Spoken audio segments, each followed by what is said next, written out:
Good day, class. Welcome to Polytheism. So, as you know, we have finished our unit at this point on the rise of civilizations, the Paleolithic and the Neolithic, and now we shall be beginning our world religions unit. And the first unit we need to discuss within world religion is polytheism. Polytheism is the belief in multiple gods or goddesses. So we're going to be talking a little about the origins of polytheism and some of the characteristics of classical polytheism. So let's begin with the origins of human spirituality. At what point do human beings start thinking in a religious sort of way? The answer to that is a lot older than most people would care to believe, although you probably remember me mentioning this back when we were discussing the beliefs and cultures of Paleolithic society. So humans basically have been religious pretty much since before we were human. We've actually found remains of Cro-Magnons, early hominids, who were buried with artifacts. Now this is important because at this time period, any resource, a knife, an axe, these things took a large amount of time and resources to make and represented prized treasures that were vital to survival. As a result, these were not things that people abandoned terribly easily. And so the fact that individuals were buried with them goes a long way to suggesting that there was a belief in some kind of an afterlife. That the individual who was deceased still had some need of these tools, some need of the beads or that they may have owned, or the knives they owned, the spears they owned. There was some use for these things. They still needed them. This person was still there, still existed in some way to have possession of these things.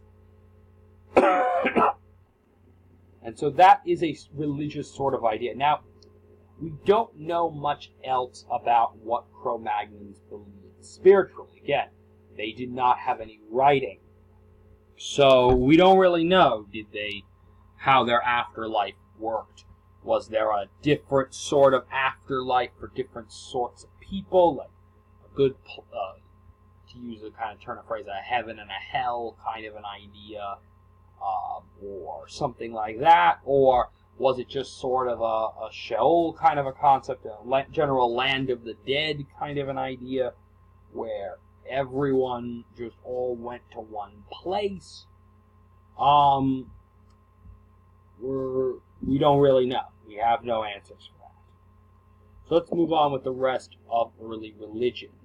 So animism and totemism. Now I know we already went over totemism a little bit earlier when we talked about Paleolithic cultures, so I'm not going to belabor the point too much, but there's some things we do need to look at afresh. One is this fact of why anthropologists start to think that human beings start developing these tendencies, and it has to do with the fact that Paleolithic humans are at the mercy of the natural world. They're hunter-gatherers, so they are dependent upon wild animals and plants for food. And because their societies are small, individual fertility, the ability of individual couples to produce viable offspring, was vital to their tribes, bands, and clans continuing to exist. This dependence upon these natural forces, the existence of the wild animals to hunt, the wild plants to gather, the pregnancy, which to them would have seemed very mysterious in many ways. These natural forces were things that they were dependent upon for survival. And human beings were sort of control-oriented as a species, and as a result of that, we want to control our world. And Paleolithic people were no different.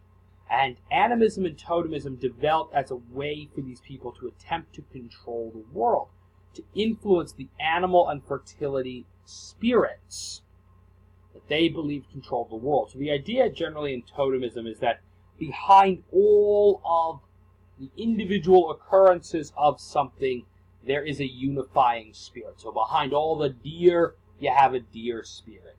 Behind all the mammoths, you have a mammoth spirit. Behind all the turtles, a turtle spirit. And behind all the trees, you had a tree spirit. Behind all the, and then even things like fertility. So behind all the individual kinds of fertility and various fertile acts, you could say, there was some sort of a unifying fertility spirit. That's how these people viewed the world. And that becomes very important as we look into the means by which they attempted to control these natural spirits. And the first is art. So, as you can see here, we have another photo of the Venus of Willendorf. And the Venus of Willendorf is important because of the fact that it has a totem quality. The idea being that they believe that this image, which accentuates female fertility, the large, possibly pregnant stomach, the large breasts, the sex organ, are all signs that would suggest fertility. And the belief was if they could control this image of a fertility spirit, then they might be able to influence or control the actual spirit, and thus affect whether or not someone is pregnant, or something like that. Now, the Lascaux cave paintings had a similar function. They also existed, that by controlling the images of these animals, Paleolithic people believed that they could actually influence the real world animals in some way. So, shamanism. Now, I know we've already gone over shamanism to death, but shamanism was the belief that certain individuals can communicate with spirits and or visit the spirit world. This is very interesting. And as a result of it, they believe that not only could these shamans potentially have this connection to spirits, but through the spirits they could control animals, which is why they're often depicted either in a half-man, half-animal kind of pose, similar to this mammoth ivory statue depicting a European cave lion / man hybrid, which is supposed to represent a shaman. Perhaps the shaman's spirit guide or spirit animal might have been this cave lion. I'm not sure. We're not really sure. But the other way you'll see them is wearing masks. So, for example, on the last test, you probably remember seeing the image of a shaman in a cave wearing a bird mask. So that's shamanism. So this is what human spirituality looks like before the advent of civilization. So now the Neolithic Revolution occurs. People settle down, they start farming, and with this settling down and this beginning to farm and agriculture, we also get new innovations in human religiosity. So we see two major shifts occur as a result of the Neolithic. One is that we see a transition from the veneration of nature and animal spirits to a worship of gods and goddesses. We also see a transition from a society which depends upon shamans as their spiritual leaders to societies whose spiritual affairs are headed by priests and priestesses. So let's look at these changes a little more in depth. So the nature / animal spirits to the gods and goddesses transition. So one major thing which brings about this change is a change in society. People are now living in settlements as farmers. This is a big deal because the source of food has changed. When you're a hunter-gatherer, you are dependent upon natural food sources. The herds of wild animals, the wild growing grain and berries. That's what you're dependent upon. As civilized individuals living in city-states, you now are dependent on domesticated animals and crops. It's the human farmer, not the inhuman herd animal, that is now the provider of food, the source of food.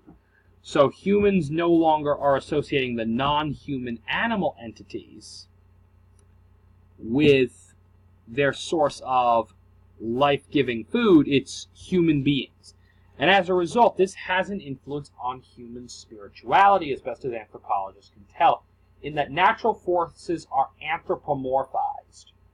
Anthropomorphism means giving a non-human entity human qualities or appearances. So in short, nature spirits become nature gods and goddesses. And that's what's going on at this point. So we're no longer venerating a deer spirit that looks like a deer. You're going to have a water god or goddess that's going to look very much like a human being in its form, but is held to be the personification of that force. We're going to talk a little more about that. So, gods and goddesses. So, what a god or goddess was the sentience, the intellect, the intelligence behind a natural force. So the idea is that the natural forces, whether the sun, the wind, or the rain, are not just random physical occurrences, the way that we look at them today in a scientific mindset where there's no intelligence behind a thunderstorm. A thunderstorm to us is a series of meteorological, chemical, and electrical reactions that produce the phenomenon that we refer to as a thunderstorm. That's not how the ancients saw it. To them, these forces, these natural forces, had an intelligence behind them. And that's what they consider their gods and goddesses. So, natural forces become personified. So, the sun is not just an entity. The sun becomes a being, a god or a goddess, which has an intelligence. It has wants, it has needs, it has desires, which then makes it influenceable, right? If I know what something wants or needs, I can potentially try to get it to do something that I want it to do, right? I can't bargain with a thunderstorm. I can't do TCI with a hurricane, right? Because you can't reason with a hurricane. It's not an intelligent entity. But you can reason with a human being. So this is kind of what the ancients were hoping for, that their natural forces could be reasoned with, could be bargained with, could be influenced. And that's important. So, now, another interesting change is that gods and goddesses were not representative of game animals, of hunting animals, like the nature forces that we see in, say, the Lascaux caves, right? We see the images, different individual paintings of different kinds of animals. So you saw aurochses, wild bulls, in the so-called Hall of the Bulls in Lascaux. Images of horses, etc.